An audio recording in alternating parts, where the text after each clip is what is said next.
Welcome to my kusina. Magluluto tayo ngayon ng shrimp with egg. So, ang shrimp po natin ay frozen. Yan, i-defrost ko po ito. Tapos, hihiwain ko ng bali 3 piraso. Yan, 1, 2. Hiwain ko ng 2.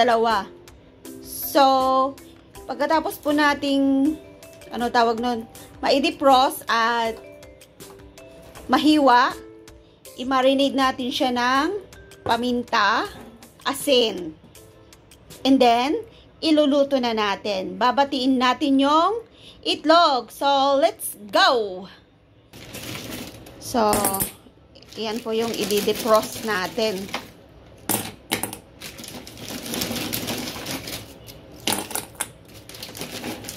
Yan. Okay na siguro to. Marami na to.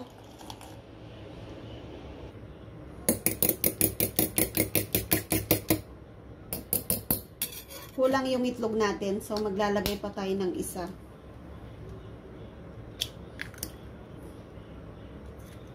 Yan. So, umamit ako ng 4. Kasi 4 kaming kakain.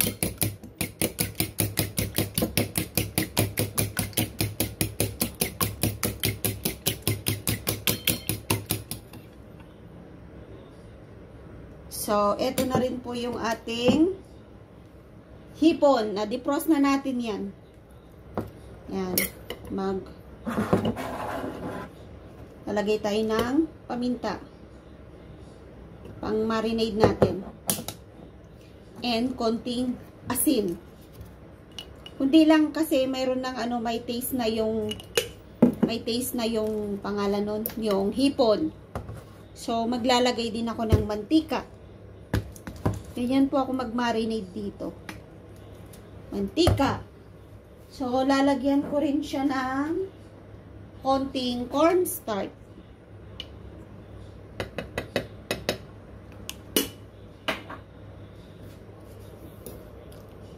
Yan, haluin na natin at magluluto na tayo ng hipon at saka tawag niyan, hipon at saka itlog. Yan, 4 kaming kakain. So, kasya na to. Yan.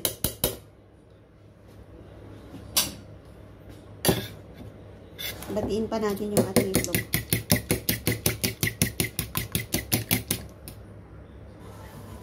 So, on natin yung ating kalan.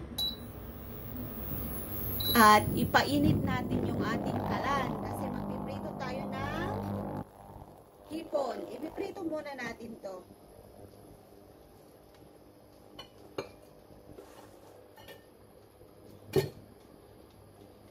Maglalagay tayo ng mantika.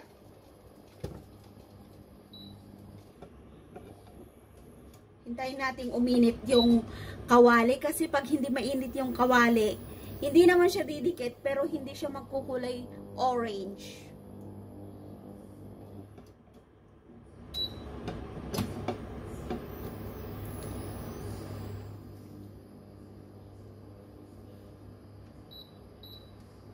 Kailangan mainit na mainit yung ating pangalan nito, ang ating kawali.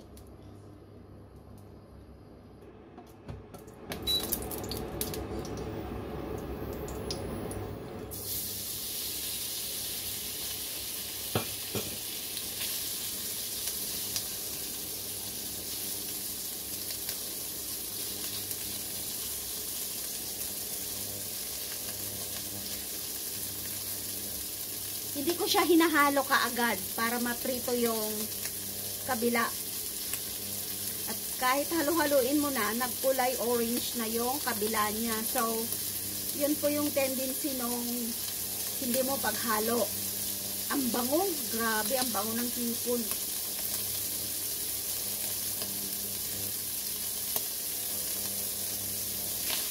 Ayan, pwede na natin haluin.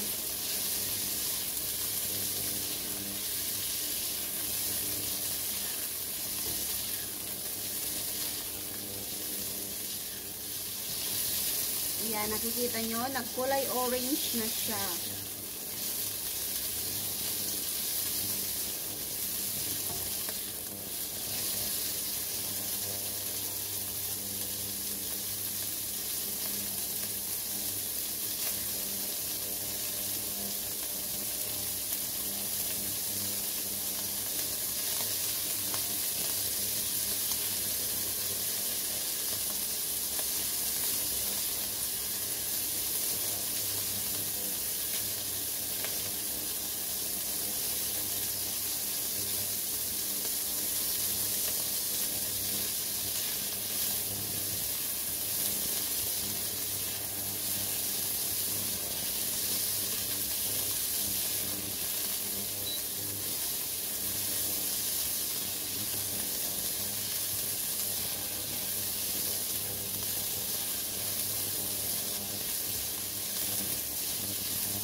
bango. Ang bango, grabe.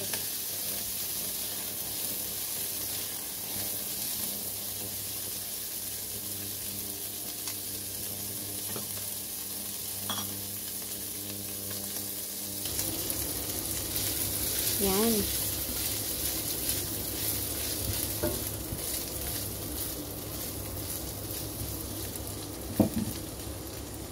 So, maglalagay na tayo ng itlog.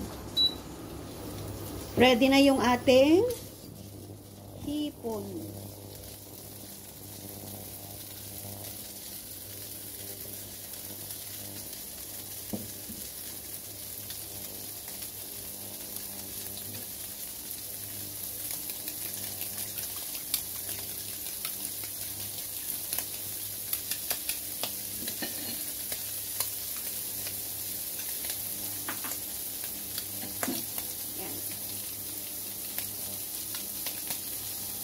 Madali lang po siyang lutuin. Lagay na natin yung ating itlog.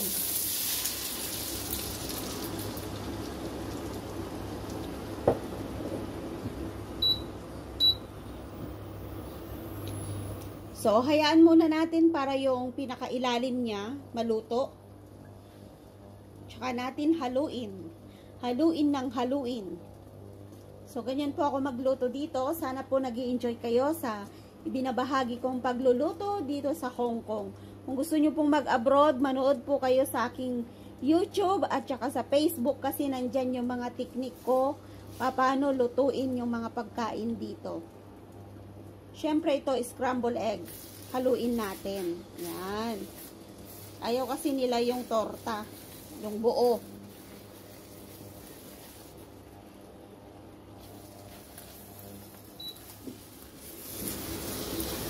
Gusto nila yung may sabaw-sabaw. So, inoff ko na po yung ating lutuan. Inoff ko na po yung kalan. Pero, continuous halo-halo pa rin para ma-juicy-juicy. Yan, gusto kasi nila yung may juicy-juicy yung itlog. Yan. Perfect.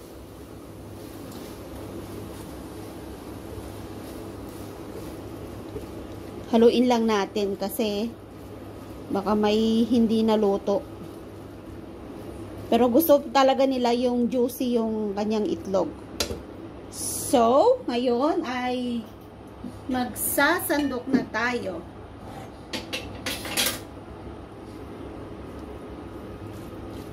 Dito ko na ilalagay. Yan. Sarap. Sarap ng ating hipon at saka itlog. Yan. Sana po nag-i-enjoy kayo sa ibinahagi kong cooking tips sa Hong Kong. Yan. Sarap. So, kain na po tayo. Ito na po yung naluto kong hipon with itlog. Siyempre, yung hipon, minarinade natin para magiging malasa at masarap. Simpleng-simple lang po yung pagluto ng hipon dahil naka-ready frozen na po yan. Hindi mo na yan babalatan. Bilhin mo na lang yan sa frozen store. So, sana po nag-enjoy kayo sa ibinahagi kong pagluluto dito sa aming bahay. Kung gusto mo pong mag-abroad, nood ka lang sa aking mga ina-upload dyan. Magkakaroon ka po ng tips paano lutuin yung mga pagkain nila. Simpleng-simple lang po. Tulad ng niluto ko ngayon na hipon at saka itlog. Yan. Sana po nag-enjoy ka. Thank you for watching my YouTube channel. Please subscribe. Lynn Jigo Vlogs. And don't forget to ring the bell for more videos. Maraming salamat po sa inyong lahat.